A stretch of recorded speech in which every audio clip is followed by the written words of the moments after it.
Can you hear now? Okay. Look at us making, oh, but I may have lost clicker ability.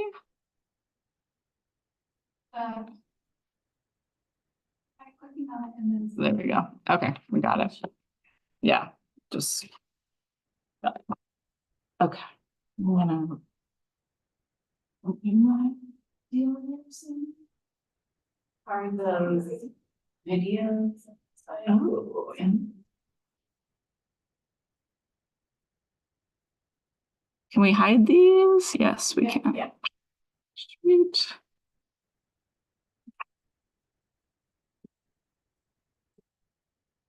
Okay.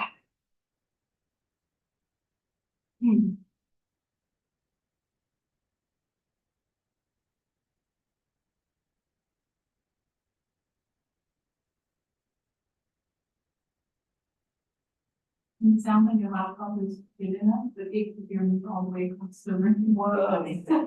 So they'll be able to hear the audience questions without having to run. Great. Do I need a microphone still? That's up to who may be helpful. Yeah, I was gonna say sometimes our older audience appreciate. Oh, gotcha. Yeah.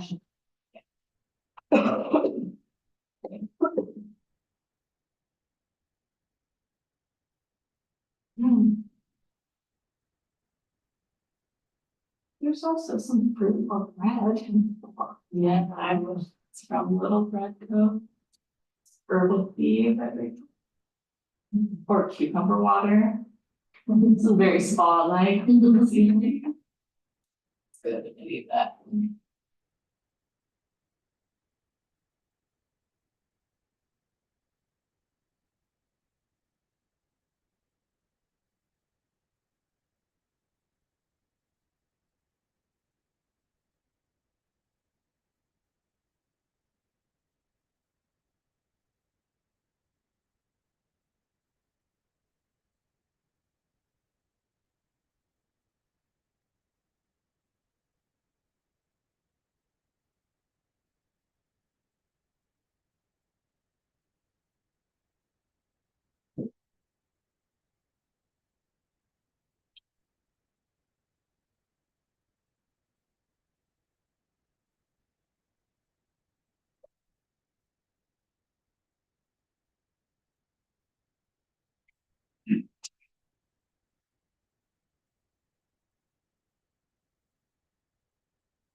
I was looking at Rachel, but we had a thing happen.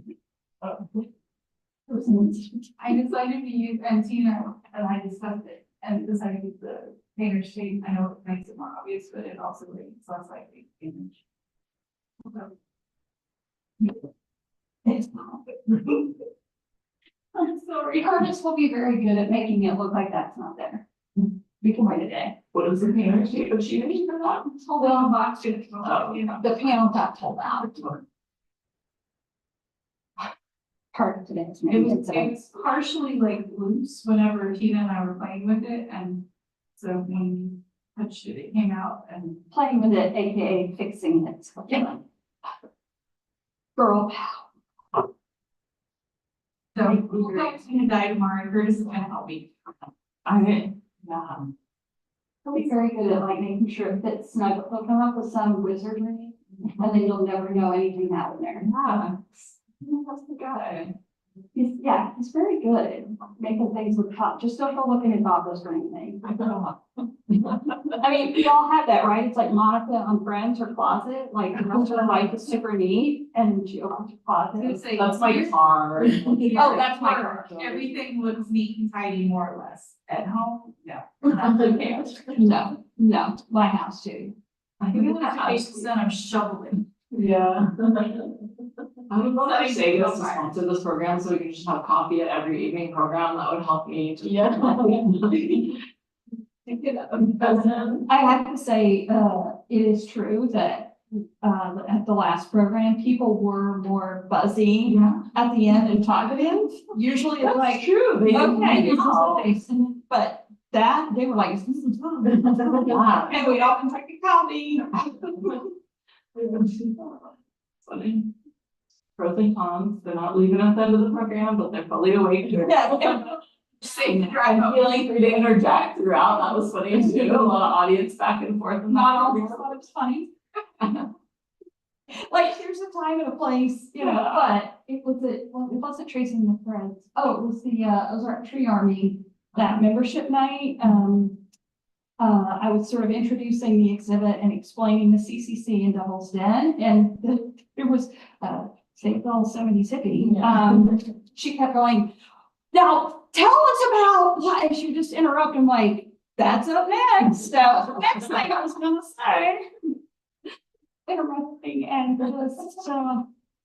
just going on her own journey.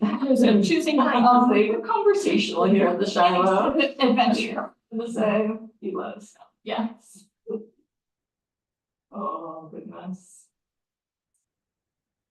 It's finals week at the university. I'm teaching that dark room. Oh, And so it's like those classes, it's like everyone's in crisis. Someone's crying over here. Did you know this presentation would be during finals? Yes. I'm sorry. Better than in January for me, so. that's early this year. That feels early. I know, it's this week and next week. And next week. Oh, yeah. Oh, that makes more sense. Yeah. Because my honors aren't until next week. So, and usually we're a week ahead of you guys. Yeah. Well, yeah, we had somebody apply for a job. Then kind of ghosted us, and she said, oh, I've been in the midst of finals chaos. I'm like, Still gotta get back to a well, job. and also, like, you've had a week to sign this letter, but also it's not actually finals, although I do know a lot of classes do their final reports and papers and Yeah. early, the actual last week of classes. Yeah. But I was like, all you had to do was sign this letter saying you wanted to be here. That was all. Maybe 5 more minutes and bring out the water. Oh. We get some early arrivals sometimes. Yeah, I would hold up, just because we don't have power over here.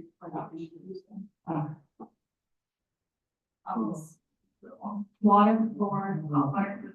Oh, hot water. Oh, I was like, oh, are we gonna have a water feature? Okay, cool. Oh, sorry. Not that I was just thinking, probably lamps. Right. We should have. We could have leaned more into the heavy theme. There was a moment of like, is it granola? And like, But you know what? That's not true, because I promise you, our participants will lean into it for us, but it's also what they will wear every day. okay. Like pretty much everybody who was here at the last program is exactly what I would expect to be here tonight. Yeah. And they weren't all people who come every time. So that kind of made me laugh, because I was like, some of you I know from some things, but I would always see at coffee houses, and they were also these. I might as well. Self-professed. Yeah. Well, I was gonna put a note out saying that honey is from our beehive, but maybe I'll just spread the word orally. Yeah. Yeah. Forgot to make a little sign. But it's we have we slept.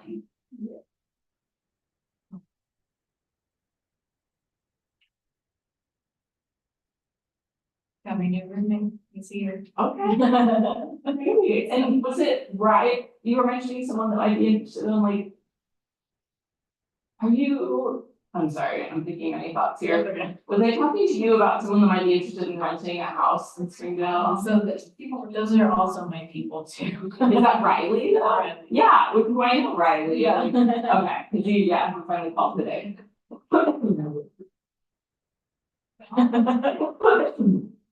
It's a small world. I know. And for 3 years, we've been on the Jones Summer project together for a minute. So, Yeah, we have like simultaneous and like divergent experience of Kansas City. Whereas like I forgot he was there. He worked at Zane's. yeah, he worked at the Kansas City Art Institute.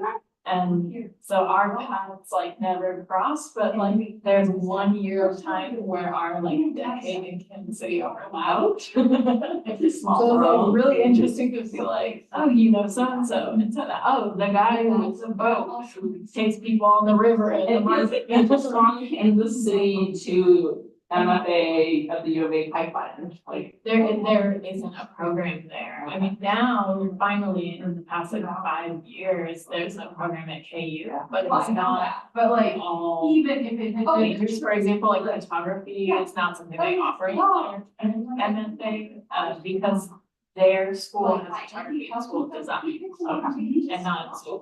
Yeah, well, like getting to Mid-America, you know, fun way to like, at least there, like, they were really Yeah.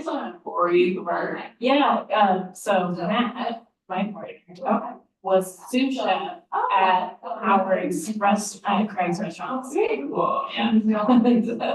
Does he still do, like, does he have any desire to work in food?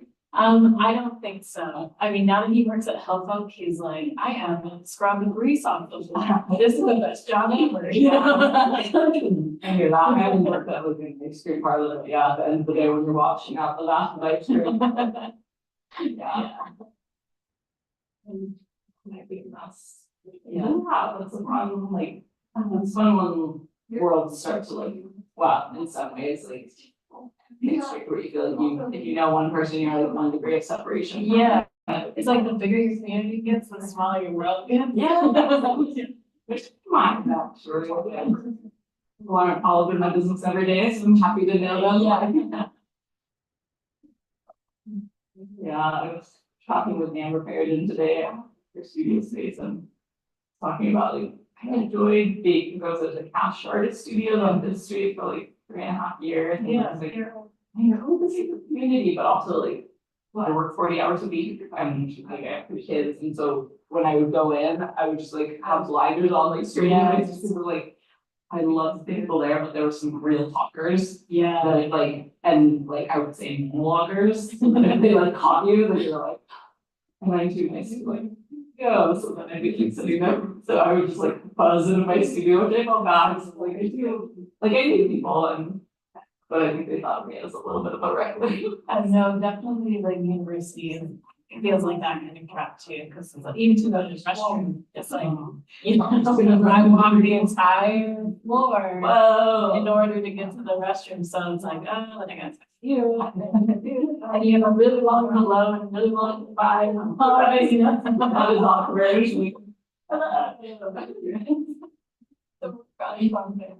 Yeah. It's like a dance or something. Dance. Weird. Not even headphones, and then a student sees me because I teach, you know, it's like, yeah, and that was hard. Like, it's like blend in, kind of like clothing. Yeah. Against the wall. I have to go, so my studio is a storage space, like I can't work there. Gotcha. Wow. That's so bad, yeah. Yes, but it's pretty. It's a building, and I hadn't been up to like the top, especially pictures areas and went there today. I mean, it's just. The students up there have the nicer studios, because they all have windows. That makes a difference. That's huge. And they're all, like, I'm trying to think what, like cardinal direction, I think they're all like west facing. They just have like a soft light, like all day. It seemed like, like the communal spaces that were a little more like inhabited today than I would. I think I'd come before you got first opened or something, so it's like, it feels better with people in the space, less austere and cold. Yeah. Yeah.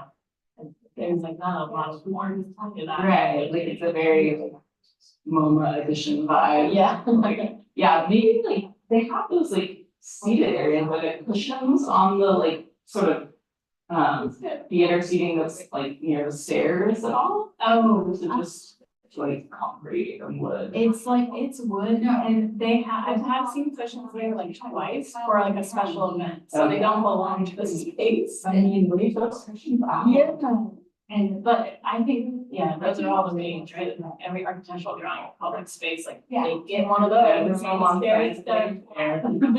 I mean, we're trying, actually, I'm all in public seating, like more seating in public spaces, but like, you gotta make it comfortable It's too. only ever used if it looks very much dedicated for an event. Right, like it's, yeah, many people want a comfortable chair. Yeah. Yeah.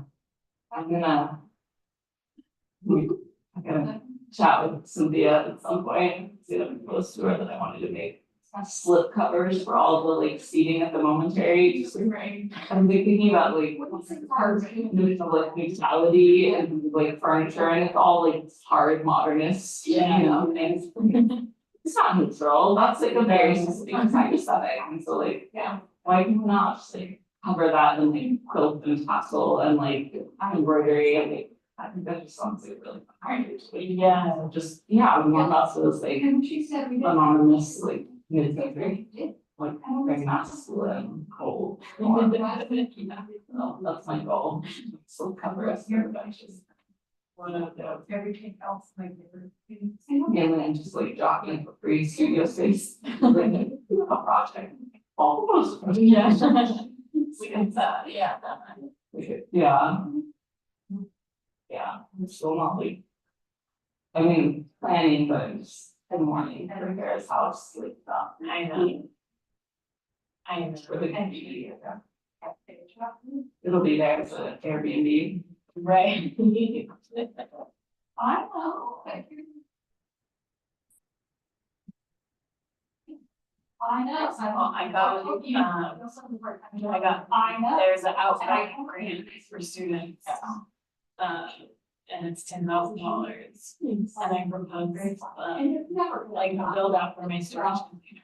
And you guys are gonna fit, yeah. And so I just went in there, yeah, thank you. So that means that I can apply for the community activator and almost all of that money go to actually programming. So, I think I might also apply for the activator, that's a pretty sweet, like. I don't know, and I had this like orchard home project that I wanted to do as care house that I think I could like located at another yeah, place. But yeah, it's like, Oh, I'm really yeah. still building on this project, like, I wanna work with real school, if I wanna make sure this happen, so. Yeah, I like that they changed it to be, I mean, I have a project in mind, but it feels less project specific and more like artist practice sort of. yes, exactly, yeah, Fantastic. yeah. And, And there's 7, like, oh, there's 7? so maybe or 5. I thought there was 5, yeah, I think. I think I was mixing up because is it, They changed the amount of money, and now there's 7. okay, Yeah. awesome.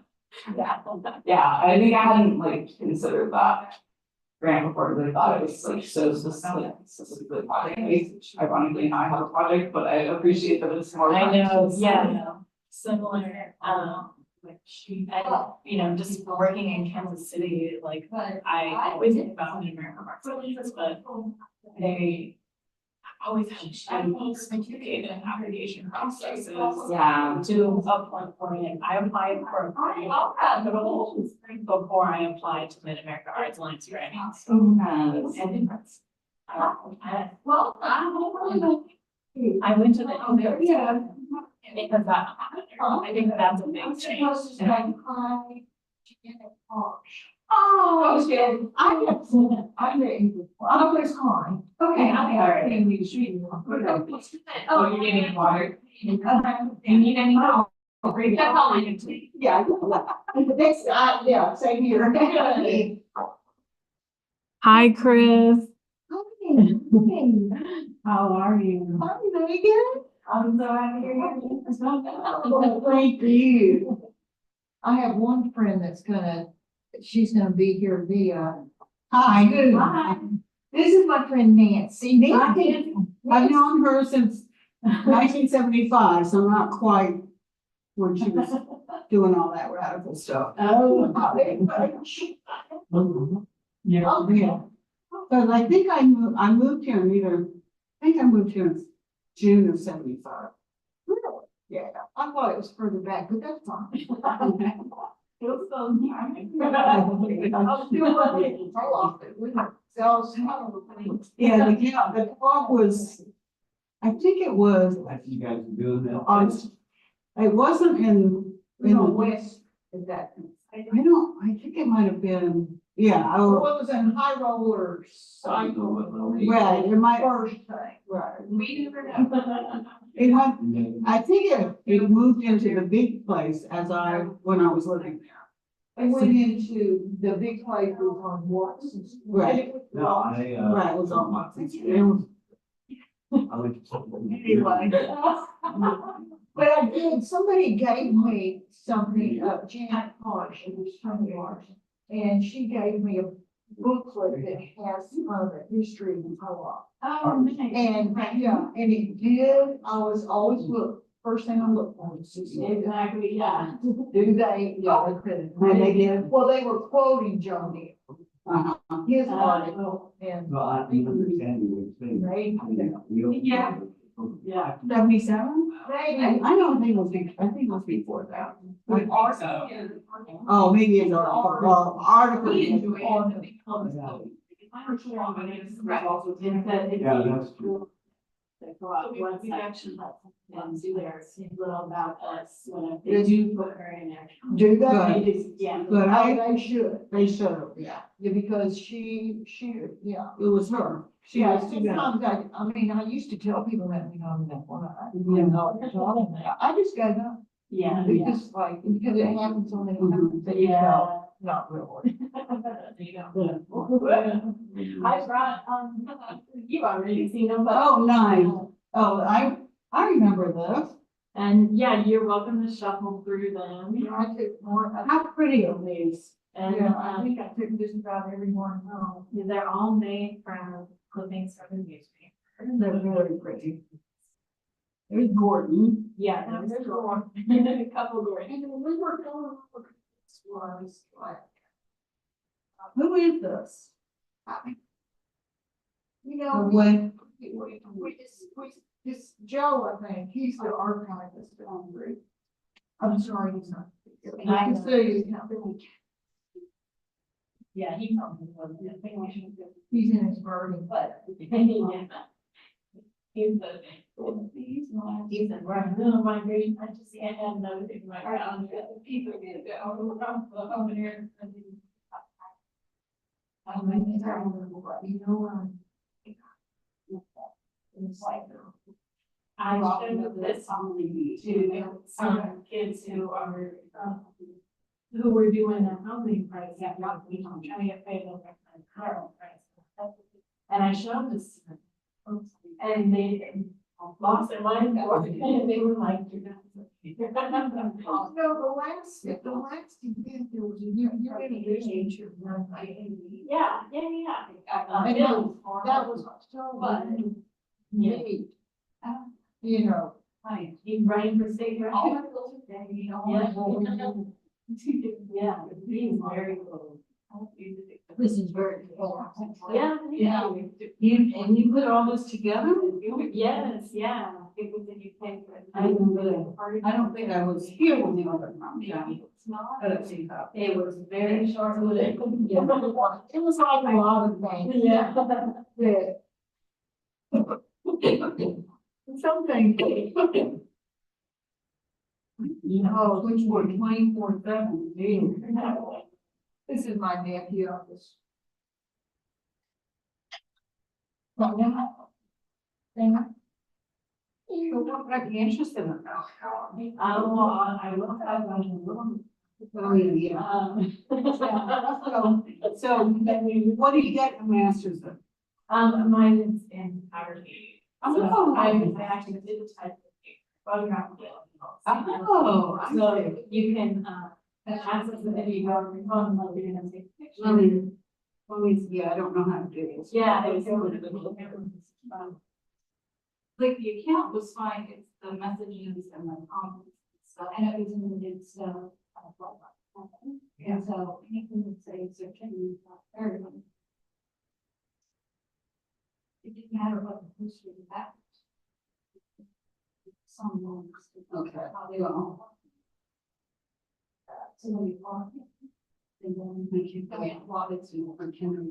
Oh, here it goes. Okay, so, yeah.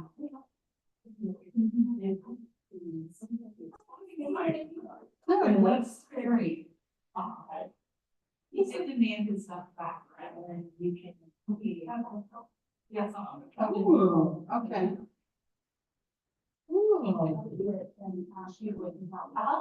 So these are all, and then there's some covers, but there's a whole, so. Oh, thank you. Yeah. Yeah, babe. Okay, I'm gonna go sit down there. Yeah. I can't have to have a sit down. So we found some tea. I will. Honey from the shop. Oh, really? Yeah. The thing here, they have a garden. Yeah. Oh, pretty. Oh, yeah. There's tea bags there. Yeah. Okay.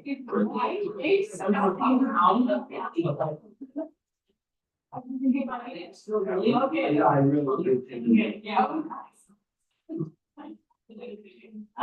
What you got? Oh, he's not. Yeah, it's in- Yeah, I gotta share the- Yeah. Oh, yeah. Sweet. Yeah, so they can be. Here, you know, forwarding him one. It seems like. But I need to be. Yeah. Oh, yeah. I've heard of the yeah. Me too. Yeah, me too. I've never had a read. Yeah.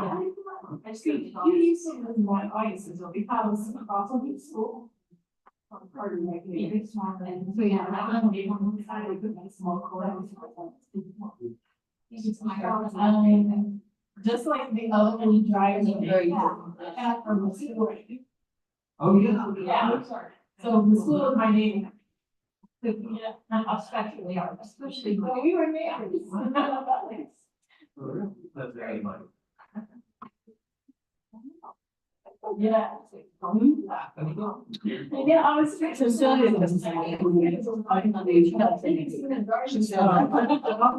I was walking. And I was at the dog park and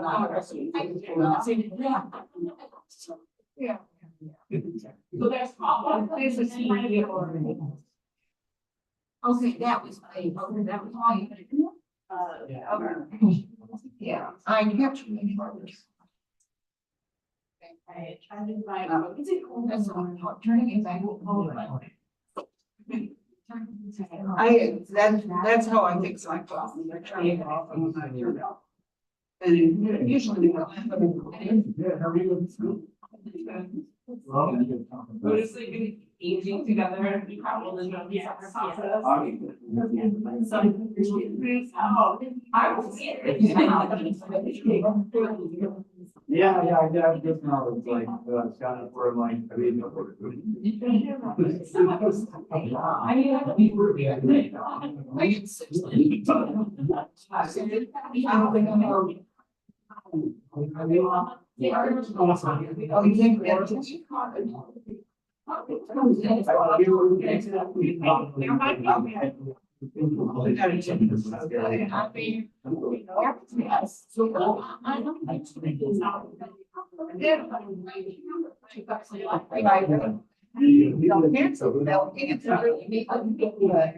I think members are a lot to leave, and then non-members are least. No. It wasn't. I wasn't.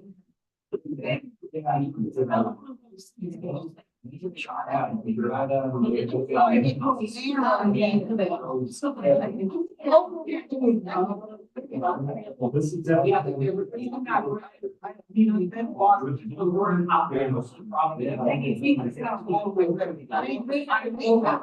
I get that, you know.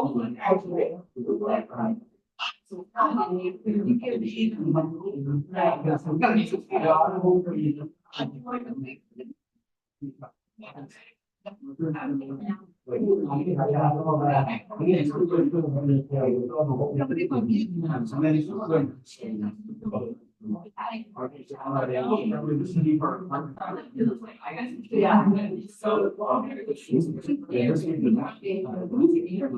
Jimmy. Thanks, Hey, Sue. I'm trying to figure out now. But I can, here till less than. Yeah, I don't know. Yes, I'm going. I made women voters. Although the other, they sort of one side. Well, it would be, I don't know. I did use the way And also. Yeah.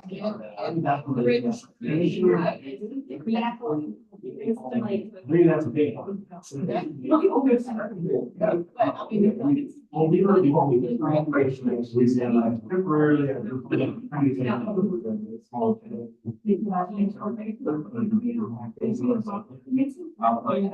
Yeah.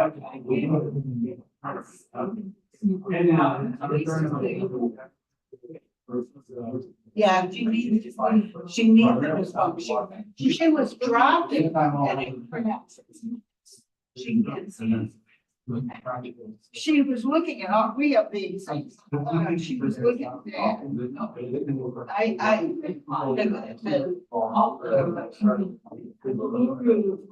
Technology. It's like 35. He said.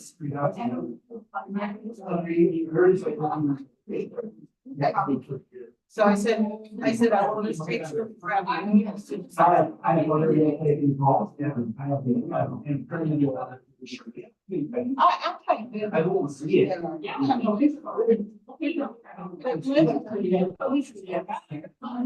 What's Oh, yeah. You've got orange.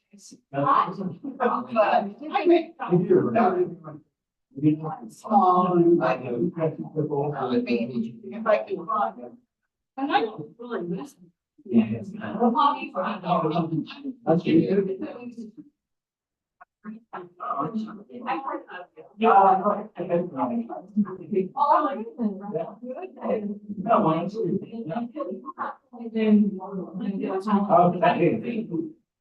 Yeah, but.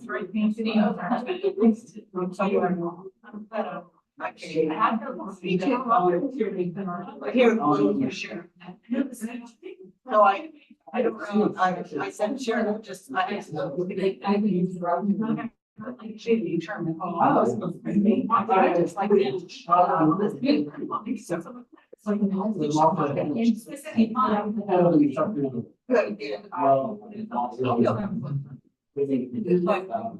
All I can do. Yeah.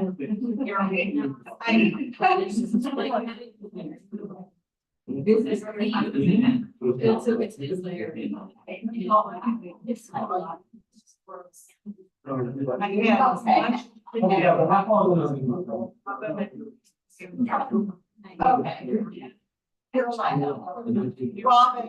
No, that's it. Yeah, I know.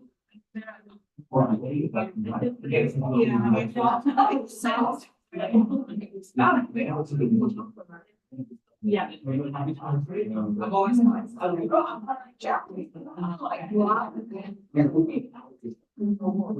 I'm.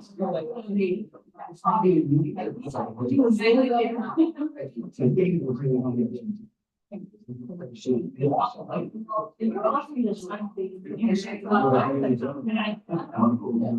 she's like, she's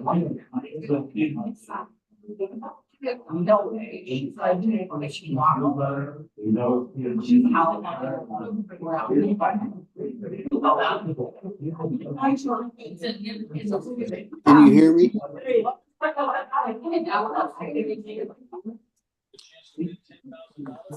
Unmute. Yeah. Can you hear me? Yeah.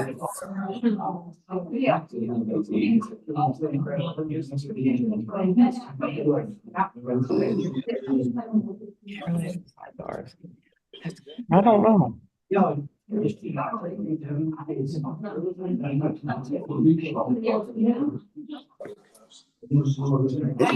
6:30. You hadn't started yet. Guys, we're gonna get started shortly. Well, okay then.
And she got me mentioned.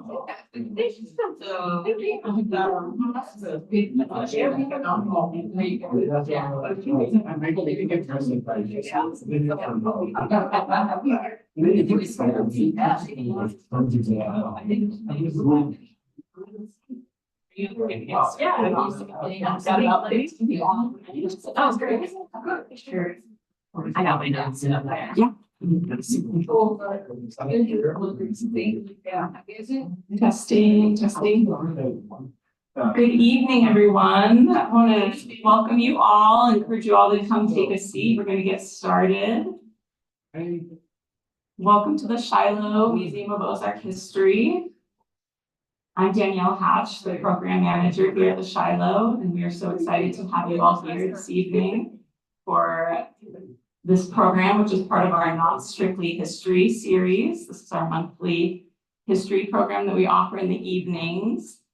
Before I introduce our presenter this evening, I want to start off by letting you know about another program that's happening this month on May 15th, which is a Wednesday at 12:15. We are introducing a new program, which is called Bring Your Own Quilt. It is a lunch and learn program. So it'll be a half an hour. Just you can stop by on your lunch break and learn about the forgotten towns of the Arkansas Ozarks. So this month, our Shiloh historian Rachel Whitaker will be presenting on the town of Pettigrew, a former railroad town in Madison County, where a local junkyard goat was once dubbed the mayor. So you can take a seat in front of our beautiful historic barn. You can feel free to bring your own quilt, or we'll have quilts provided as well as other seating options, but it's just a great opportunity to learn some local history on your lunch break. So again, that's May 15th at 12:15 p.m. So in addition to our in-person audience, we want to welcome those guests who are joining us online. And just as a reminder for our virtual audience, please feel free to type any questions into the chat and we will relay those to our speaker during the Q&A portion at the end of the presentation this evening.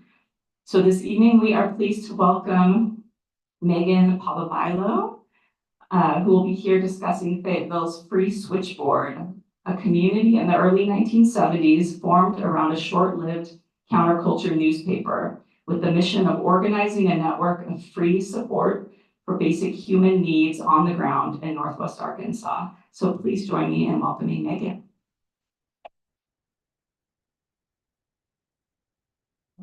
Thank you. Thanks, Danielle. Hi everyone, and hi, welcome to the Shiloh. Hope you get herbal tea and local bread and Shiloh Museum honey. And I welcome us also afterwards for everybody in person to go shuffle through some prints over here on the table when we're done. And I even brought an issue of Whole Earth Catalog because I had had a conversation with somebody at the last event. And you asked me to bring it. I brought it for you. So we got Whole Earth Catalog for you too. Okay, so I have some notes to make sure we keep it on track, but I would love if you have questions, put a pin in it, hold on to it, and we'll share afterwards. Because there are some people joining us tonight who had a little something to do with this history, and they might be able to answer your question better than I can. So I'd love to defer to them in that case. But here, my name is Megan. Thank you. And I'm a graduate student at the University of Arkansas. Yeah, I'll finish in like less than 7 days. So thank you. I'm actually a student of art, but I'm really interested in this kind of local history. And I'm really interested in print history, media history. So this is all coming together as really exciting for me. I'm also Springdale local. I live down the street. And I have this interest in counterculture manifestations in the Ozarks. And I keep coming back to, in the light of the present, of things that are happening now, looking back to the past to better understand the present, right? And I hope that as we go through, you'll make some of these connections that I'm making too, because there are some definite parallels to some of the things we'll talk about. Got a remote here. Okay. So I keep returning to this quote from Kate Eichhorn. I do not necessarily posit this turn back to the 1970s as pure nostalgia for another revolutionary moment, but rather as an attempt to mine the present for signs of undetonated energy from past revolutions. So I think let's, we'll put a pin in that and think about that as we move through. I hope that becomes clear for you. And then the title for this presentation, sort of coming from this book from Kate McKinney, Information Activism. So in this book, Kate is Kate is a historian who's looking at the sometimes unspectacular labor that sustains social movements, such as organizing information on index cards, on notebooks, on phone lines, in publications, in print. Hi, Cecilia. And later on computers. So this book from Kate McKinney has a nice chapter that I returned to a few times about lesbian switchboards in New York State. And in this case, she's going through archives and she has these physical documents from the behind the scenes, the labor that makes that switchboard work. So I'm interested in these kind of intersections of social movement and media history. I get this question a lot. It's like, how did you get into this kind of stuff? And I think it's like just as autobiographical as anything. It's like a little part my family history and the place that I grew up. So I'm from Southern California and surrounded by countercultural elders. My mother was really young, and I think these elders had played a really big role in raising me. So I think it's like this counterculture history is y'all's history, but it's mine too. It's my family history too. My grandfather was in motorcycle clubs in Southern California. My grandmother had her sympathies with the American Indian movement. And then my aunties and uncles in and around Chicano Park and Chicano movement in Southern California. This is also an image. The X doesn't mark my house personally, but this is an image of the community that I come from that literally did not exist before the 1970s. You know, it's like as deep as the history gets there. And if I track my history personally deeper than that, it actually comes back to Arkansas. And then before, some of my previous research was looking at the work done by historian Fred Turner. And in his book, Counterculture to Cyberculture, he's kind of tracing the evolution of the back to the land hippies in California, through to the cyber culture that would become Silicon Valley, right? So publications like the Whole Earth Catalog or the hippie Bible for that generation of folks that would be homebrew computer club people, and then Silicon Valley giants like Apple and Microsoft. So Joshua's here. Joshua gets a shout out in this lecture too. So I come kind of preloaded to the Ozarks with this knowledge about the Whole Earth Catalog, about this counterculture to cyberculture, and I'm really curious about what made the counterculture different and how was that manifested differently in the Ozarks. So Jared Phillips' 2019 book, Hillbillies, went a long way for me. Of pulling out some of those oral histories and stories of the back to the land counterculture here. And inside of a library guide organized by Joshua, thank you very much. I found several publications. What a lot of them kind of end up being are these sort of like regionalized dupes of the Whole Earth Catalog. So you can page through that publication over there, but it's really about like not just the tools you think you need to survive off the grid, like you need a shovel, you need a plow. It's like the 80% of the Whole Earth Catalog is books, and they're talking about like consciousness expansion off the grid. Like this is the way we're gonna change these things. So what I found in this publication, the Ozark Mountain Times, was something pretty different.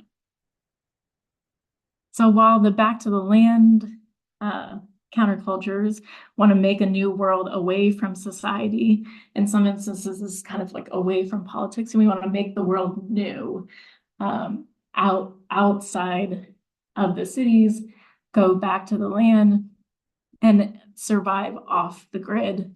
The Ozark Mountain Times community and Ozark Mountain Times Collective was interested in surviving within it, and surviving on the grid, in town, with political action and social justice at the forefront. So the first issue, which is on the right side of the screen, oops, this one here, is the cover story is about the strike at Standard Register. So we're on School Avenue, where a lot of what was happening around the university at that period of time. If the university is the top employer of everything in Fayetteville, the second most common form of employment, right, is like factory and warehouse work. So students and locals are a lot closer at this period of time to that kind of industrialized labor. So the first issue of the Ozark Mountain Times really existed to spread the news about what was happening at Standard Register. This from this first issue, I think, is really telling, and for me is a nice thing to hold in contrast with what's happening inside of the Whole Earth Catalog, right? Where we're gonna expand our consciousness, and it's gonna be this kind of like individual kind of development that we're gonna work towards. This here inside the Ozark Mountain Times, these people are trying to run strike support. And that's a very different way of imagining or the world they want to work towards, right? So this is right, it gives you these steps, these calls to action very directly. Make a money contribution to the union, bring food and drinks, visit the picket line. And for more information, call the union Power to Unionism. And talking to this with people, it's been really wonderful to have those kind of embodied memories come back to people like, I was on the picket line. And I said, yes, you were, Joe Neal.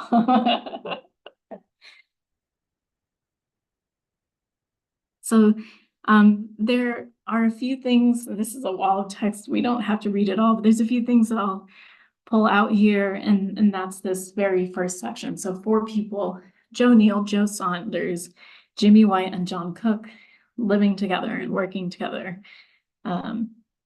they make up the nucleus of the Ozark Mountain Times Collective. So we're not just a newspaper, we're also a collective. We're not just an idea, we're living it. And then the other thing I want to point out is close to, oh, you can see my mouse. So it's close to my finger here. So they also kind of lay out their kind of ideology and what they're looking for.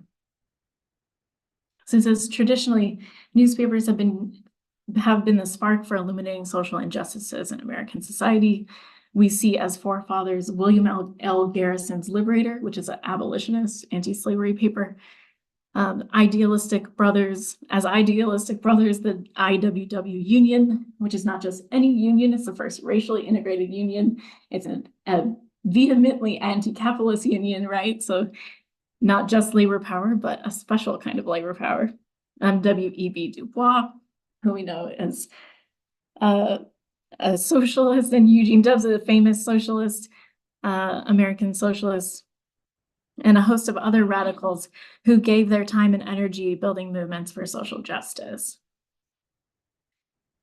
So even if they don't identify themselves as any ist or ism, we kind of have an idea of where they're coming from, kind of ideologically and their visions.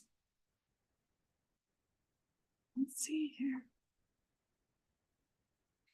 So the Ozark Mountain Times Collective lived at 1253 Oakland Avenue, which obviously does not look like this, did not look like this at that period of time. But I love pulling out these images because so many of these places that are kind of at the middle of this story are places that we drive by so often and have definitely different relationships to today. So this one at 1253 Oakland Avenue. So inside of the Oakland house where the Ozark Mountain Times lived, they ran a DIY radical library. They hosted free potluck meals, free places to sleep, and more. The collective grew really quickly after the first and second issues of the paper, expanding even into a second house.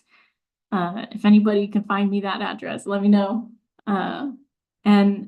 And it, as those houses grew, as this community grew, so did the list of contributors to the paper. So what kind of things were we covering in the paper? Well, it was really ambitious, I would first say. But there were a lot of really local stories, right? Like this first piece about the strike at Standard Register.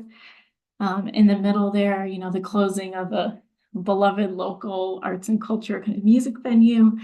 And then this third piece about traffic light disaster, and that's college right there. You can see in the photo. So these hyper local stories, culture, arts, regional, city politics, and investigative journalism kind of happening here. I was really struck by the stories about Fayetteville's struggles with housing. As we may or may not know, recently the Fayetteville City Council formally acknowledged a housing crisis. So seeing these same struggles reflected is both like incredibly validating, incredibly frustrating, right?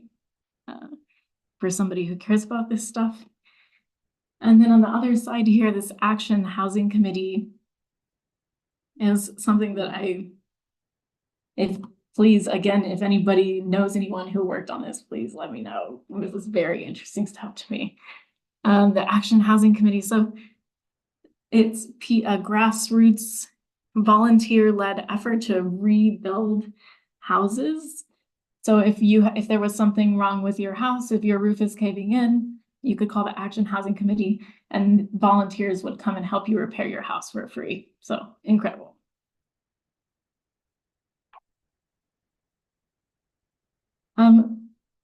What also strikes me, not just the timeliness of this thing, but the ambition of a kind of article like this. So we have in international news, we have our local stories, and we have international news and international conflicts, beyond what we might associate with the period, like Vietnam and the wars in Southeast Asia. So this is here two pages from one newspaper, but the story actually branched across multiple papers where they're trying to educate each other about the history of Palestine. And yeah, just for the sake of teaching each other about this thing and spreading the word. I think one of the things about these publications that remains super interesting to me is that publications like this are a way for a community to see itself and also a way to teach.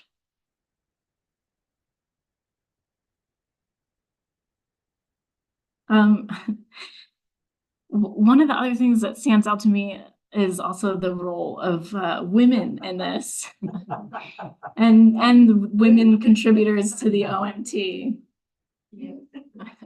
So even though in the origins of the Ozark Mountain Times Collective, we have 4 men working together in this really tight-knit group. By the second and third issue of the paper, you have about a 2 to 3 ratio, 2 women for every 3 men contributing to the paper. So really quickly, women play a major role in this. So what does the presence of women mean for a newspaper like this, for a community newspaper? Well, it means we get women's content.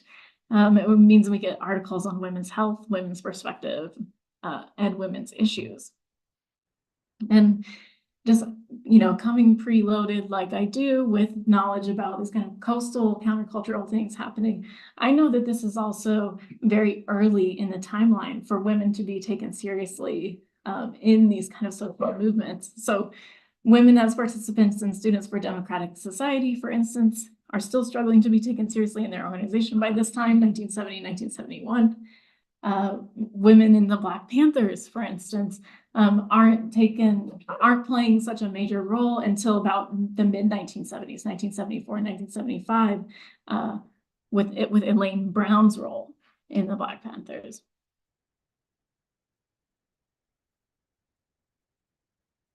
So sorry for the bad reproduction here. I'm going to be back in special collections, Joshua. Yeah. So pretty early on, we have these full page spreads of the newspaper, and they're trying to organize these kind of resources for each other. So you see under the emergency, a list of phone numbers that you can call if you need a place to sleep, if you need some draft counseling, if you need a drug halfway house, if you need birth control. A lot of these things we're kind of putting together, organizing this information and putting these things together. You might also start to, or at least I start to notice, because I look at these things all the time, that several of the phone numbers listed tend to be the same phone number, and that's because it's not only because it's a small community, but because that phone number belongs to the OMT house at this period of time. So the temporary switchboard and the place to crash and the place to get a meal are all going to be with the Ozark Mountain Times Collective and their friends.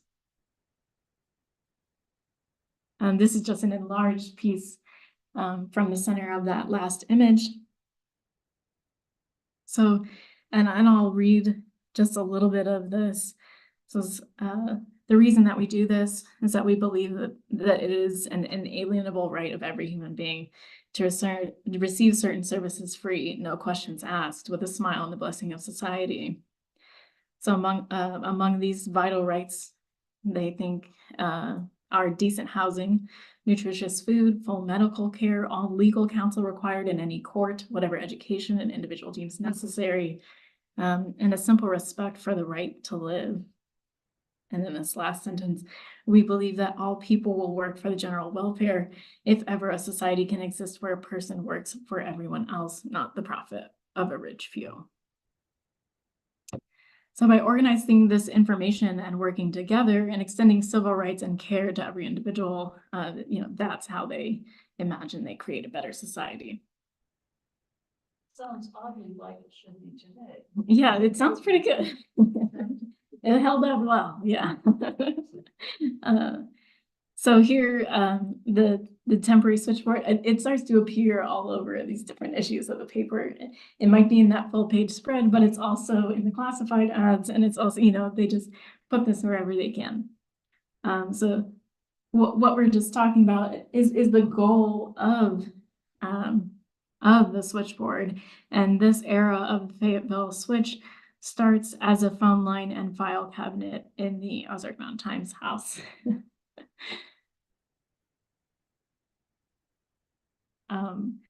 So Fayetteville didn't necessarily invent the switchboard, right? But I hesitate to call it a copy or a clone either, because it's actually occurring simultaneously to what's happening in coastal countercultural communities, right? So it's happening simultaneously to what's happening in Haight-Ashbury. Oh, my battery's low. It's happening simultaneously what's happening in Haight-Ashbury. It's happening simultaneously what's happening in New York City, right? So it's not that it is a copy, it's a part of the same movement.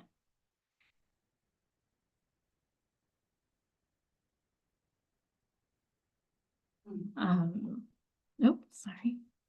So I don't think I got 1 minute into talking to local people about this without hearing Gordon Hitt's name. And pretty much every conversation I was having, I kept hearing this name. So Gordon Hitt is described by a lot of those people who I've had these conversations with as a loving and charismatic person with a kind of religious dedication to service work. Sorry.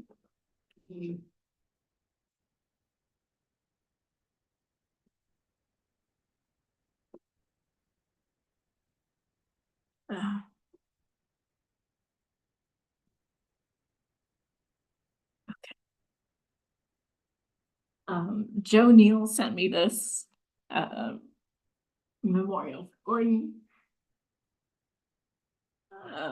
Wow, sorry. This is that's like embodied or something. I don't know. Wasn't expecting that.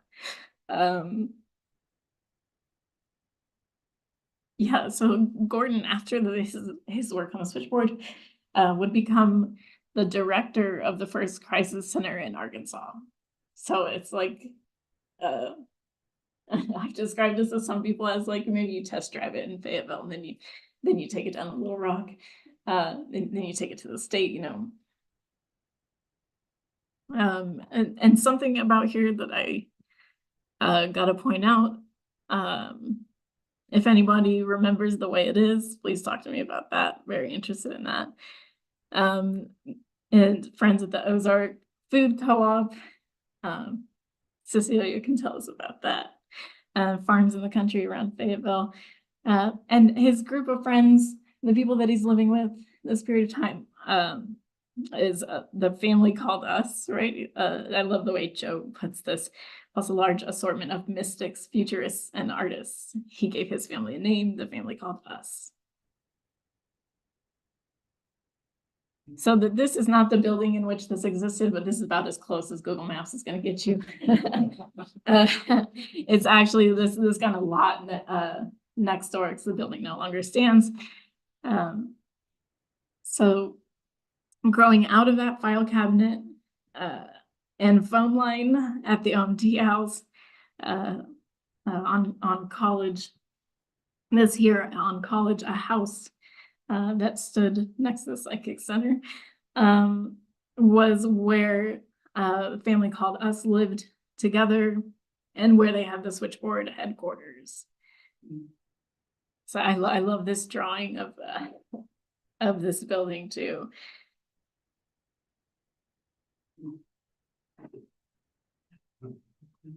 So the switchboard had two basic functions, and that's giving direct aid through shared community resources, and by connecting volunteers to people needing help. So if you needed bail money, rides, a place to eat or sleep, draft counseling, drug counseling, home repair, car repair, help or you had something to offer. If you had a special skill or a piece of farm equipment or a truck, anything you had to offer. They also were organizing a recycling program in this period of time through this, and would also hold on to messages for people. You could call and leave a message at the switchboard and then go pick up your message with them. So it wasn't just a resource for folks who were in need, it was also a resource or a place to go for people who had something to offer, right? Oops. So I got I think I'm maybe predisposed to looking through classified ads. I just find them really interesting. I think there's lots of juicy bits of information. And I know that reading this paper, I certainly learned things that I wasn't going to learn anywhere else just by reading the classified ads. So a few things in here, you know, simple as you got a couple puppies you need to get rid of, you can call Murphy. The switchboard needs office supplies, OMT also needing some office supplies and typewriter ribbon. The switchboard, it is in the center here, needs jobs for the unemployed, transportation for hitchhikers, food for the hungry, tractors, seeds, and garden equipment for community gardens and farms, livestock for community farms, information on available housing, volunteers to help people, no experience necessary. And then this on the side was one of the earliest mentions I could find of the closet. So at 703 College Avenue, which at this point, this building you're looking at here is Baba Boudin's Coffee. I've heard some really funny stories from people about shoveling the mud and muck out of this building in order to get the free store up and running. So these of course also existed in coastal countercultural communities, but the family called us and the switchboard folks opened up this free store across the street from the switchboard, right? So you have to think about this 700 block of College Avenue as kind of belonging to this community in a way. So I can't hit those intersections without thinking about this history now. Hopefully this stays with you in that way too. The newspaper though, that was so useful for organizing some of these things, was not an easy paper to make. Between the second and third issue, there are constantly reports of the difficulties that it took to both make and sell this paper. So the university didn't want the paper sold on campus and would arrest anybody selling the paper on campus. And with like, there are many stories in the newspaper of like, they tell us there will be a solution. They tell us it's going to change. They tell us there's this new rule they came up with. So the trials and tribulation, even just fighting with the university, but also anywhere else in Arkansas, it wasn't much easier either. You know, you have people arrested selling newspaper in Fort Smith, people arrested selling newspaper in Arkadelphia, in Little Rock, you know, it wasn't easy to get this paper out there. And even worse, the printers themselves were being threatened with boycotts because of the radical politics that were going on inside of this newspaper. So somebody thought this newspaper was dangerous enough at every turn, it seems. Solomon Rushdie would have said bravo. Yeah, right.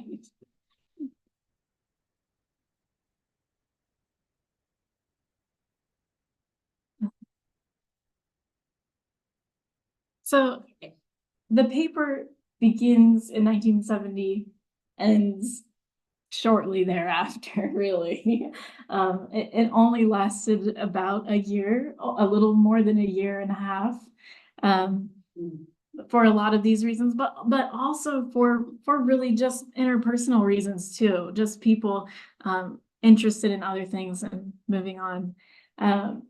But outside of the kind of oral histories that I can collect with people that I meet associated with this, the Ozark Mountain Times newspaper kind of remains as the only record of the work of the switchboard, of the political organizing by the Ozark Mountain Times Collective, and Family Called Us. So I happen to think that this paper is really important, so I keep working with it. So the final issue of the paper, I think kind of fittingly, perhaps, is a May Day special issue. And this issue of the newspaper is just full of calls to action, right? So meet us, we'll get in the truck with us. We're gonna go down to Little Rock. Here's what we're doing on April 24th, 29th, 30th, May 1st, and May 2nd. It's all these very direct, like how to be involved. Come with us. Let's stand up against the war, right? And even in the super local Rogers High School is organizing, which I love this. A group of Rogers High School students have organized an anti-war rally. So this, as the last issue, I have this kind of very beginning and end timeline for the Ozark Mountain Times, but I don't exactly have this for the switchboard, which is why I'll continue to have conversations with people and keep sharing this history so that more people can remember and bring it back to us, because I think this is really interesting and there is no record outside of Ozark Mountain Times. So I've begun kind of on the level of a citizen researcher to digitize this paper myself and put it on the internet. So this, there's this QR code here that you can open up the camera on your phone and it'll send you to this digital archive. It also exists over here, so we can look at that together afterwards if you'd like to. And you can actually go through and read full pages of the newspaper if you're interested in that kind of thing. So I'm an artist, ultimately, so amateur historian, I guess, professional artist, I could say by this point. So I'm digitizing the newspaper, which is a photographic process. My background is in photography. And then I'm printing it out onto like overhead transparencies, essentially cutting these things up, and then I'm making new collages from them. So I'm sort of doing like you would lay out, like the Ozark Mountain Times Collective would lay out the newspaper. They have a really similar kind of analog graphic design process, I guess, and printing those things out on a 80s Japanese office printer who prints one color at a time, but very quickly. So it's kind of between an offset printing process and just a regular office printer. And they end up looking like this. So the printer runs one color at a time. So I'm making this in layers with the transparencies, throwing it down on the scanner glass and hitting go and printing as many of these as I can. So I print these because making the digital archive is one way to share and acknowledge this history. This talk tonight is another way. And this print installation is this other thing that I've come up with. So by covering the room in prints, I have this kind of like mobile modular learning environment that I can take around to places in town that maybe shouldn't know this history. The audiences in town maybe shouldn't know this history. Oh, sorry, I should say the last one is down the street here at the Medium in downtown Springdale, formerly the Art Center of the Ozarks, right? So this used to be a classroom, is now an artist residency, part of the artist residency program. So I came in to the residency and put up this installation here. This some photographs inside of the most recent installation of this thing at AM PM, which is a little Fayetteville kind of DIY, both music and art and culture community. They're closing their doors. So this is as a part of their farewell show. I got to hang some of this in their space. I would definitely say that the young people involved in that community are very much connected to this history in the way that they relate to each other, work with each other, help each other. I'm also just keep trying to add to this archive. I'm trying to add like linear feet of storage to the public archives, to university archives, so that the history is more than this stack of paper, right? It could be this stack of paper and then this stack of paper, and then I made it a room, and then I made it a book, and then, you know, I could just keep growing it. And so that's what I've been working on here. So you can see on the table here is like one of each of the posters that I made thus far.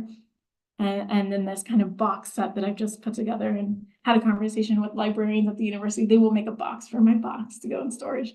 So it will be in university special collections. Hopefully the Shiloh will take one. I've made a series of these boxes so that this history can kind of live on in these spaces. And I will shout this out again. I feel like I keep saying it. If you or somebody you know has a memory of this stuff, I'd love to talk to you. I'd just love to hang out. And thank you so much.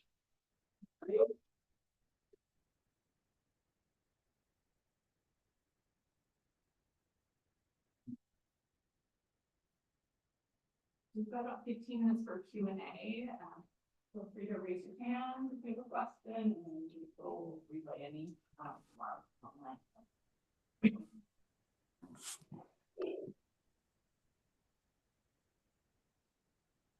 I have a question. Yes. I'm so inspired by your research and moved by your emotions. I'm just curious if you have like a fantasy or a hope that there may be like future iterations and communal effort to keep something like this going or to re-engage something like this? Yeah, I think I would love to tell the story of sitting in my studio at the Medium and somebody walking by who doesn't know me, doesn't know what I'm doing there, starts reading one of these posters that I'm making and then starts taking down the phone number. It's like we still need it, right? So the first part of your question is like, yes, I do continue to show the work, this like collection of posters, and I'm interested in a kind of like community feedback on where that could live, on who needs to know this history. So the next place that will go is the Arkansas Justice Reform Coalition. Somebody came to me with a really good idea. I'll take it to Cheap Thrills, you know. So it's like just through having these conversations with people, figuring out where it should go next. So just kind of keep it moving as long as I can. So my idea is to just try and continue to show the posters until they fall apart.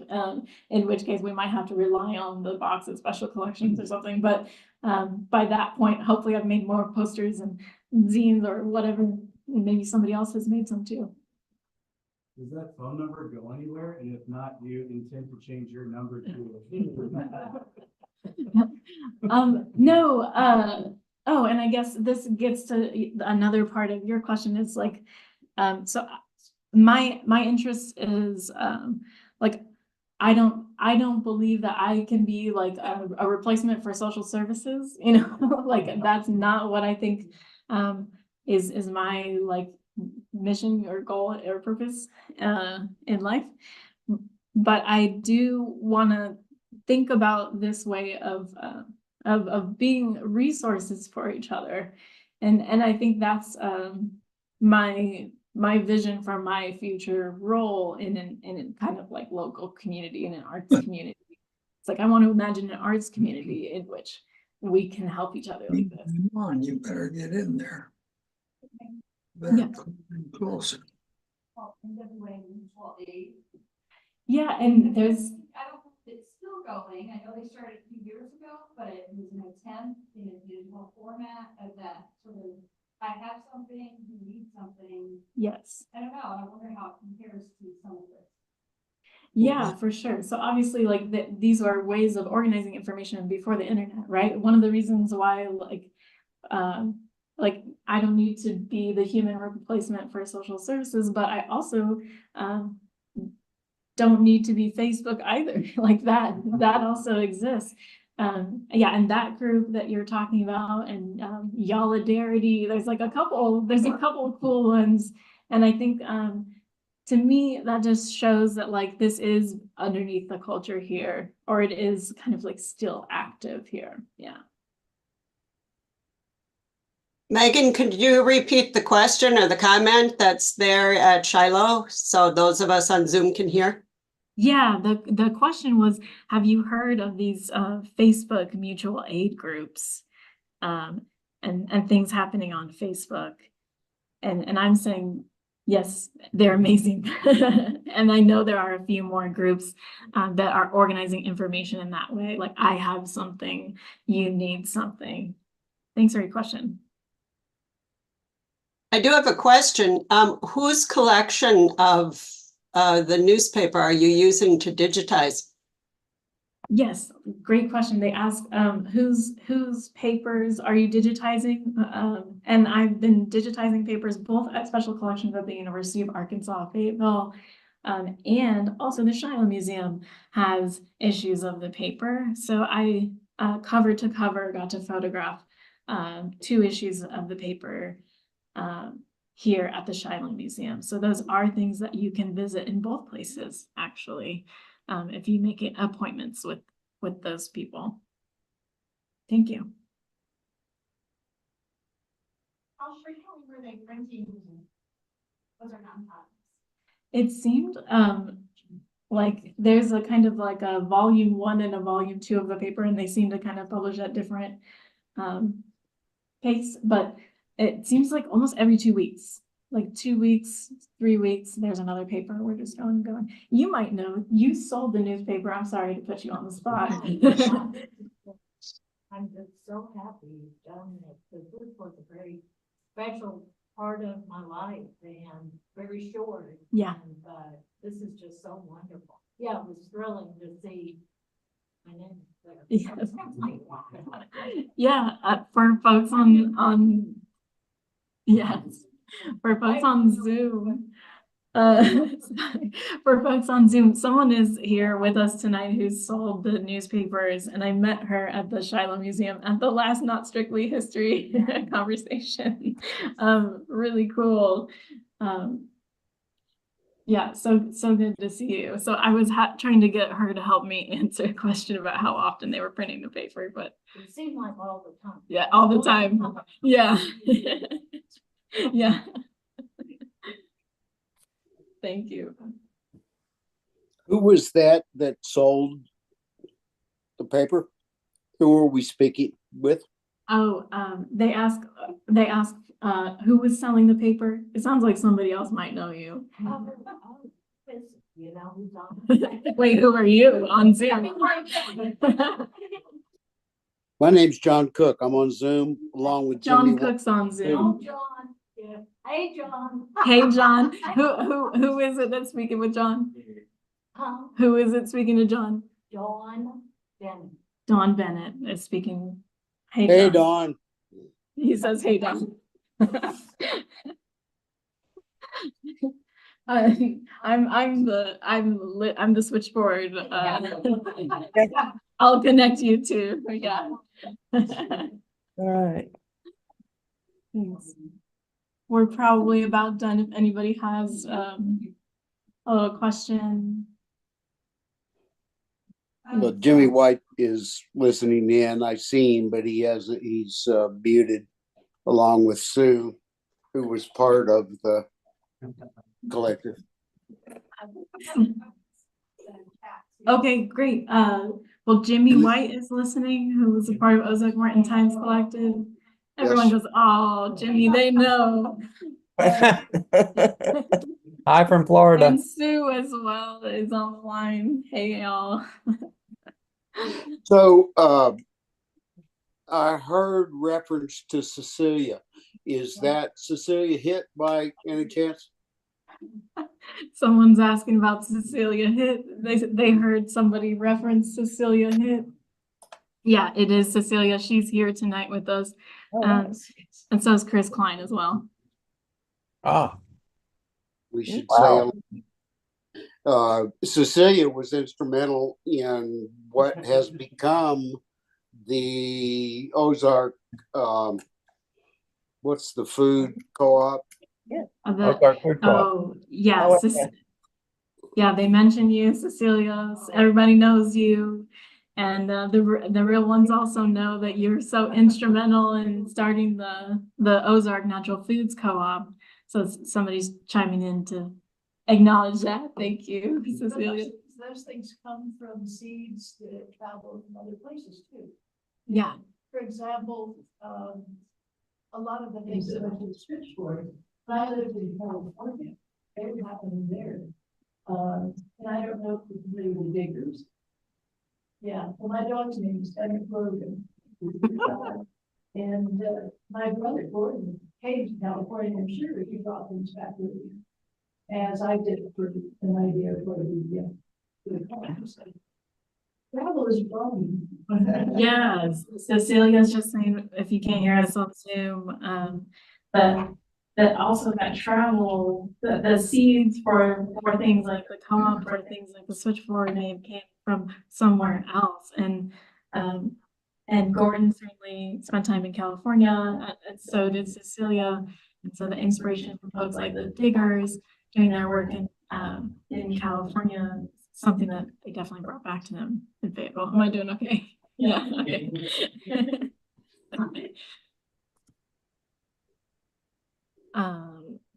Other questions on Zoom? So John Cook had mentioned that when you were talking about Gordon, that he missed him. So another person who remembered that one. And then Jimmy White said, thanks for the memories. And then Jimmy also had put in a comment asking about somebody in the crowd, I think. Is that right? I can see your faces. They can't see. See everybody. But yeah, it seems to be clarification. So I think those are most of our comments. And great. All right. Thank you so much. I hope sorry if you're on Zoom, but if we're in person, I've got posters and things so for us we can look at and page through. I also brought an issue of a whole catalog like I mentioned and a little zines, and we can get you on to the digital archive if you'd like to see that too. So thank you so much for coming out.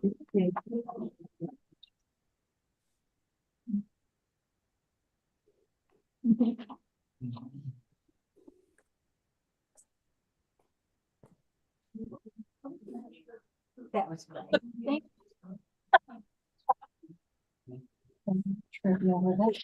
no, you could read it. That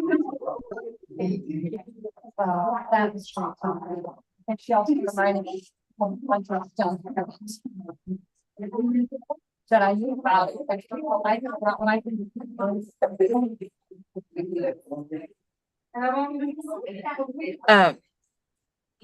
Alan said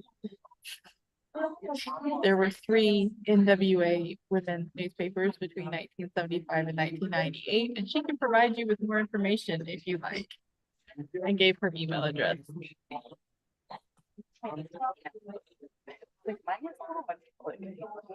But maybe our water is just awful. But maybe it's the water like bad taste buds. So I don't know. Our water is awful. I don't drink the water here. That might just be it. But also, we don't use that anymore. We use the other one. That one is prettier, but it's because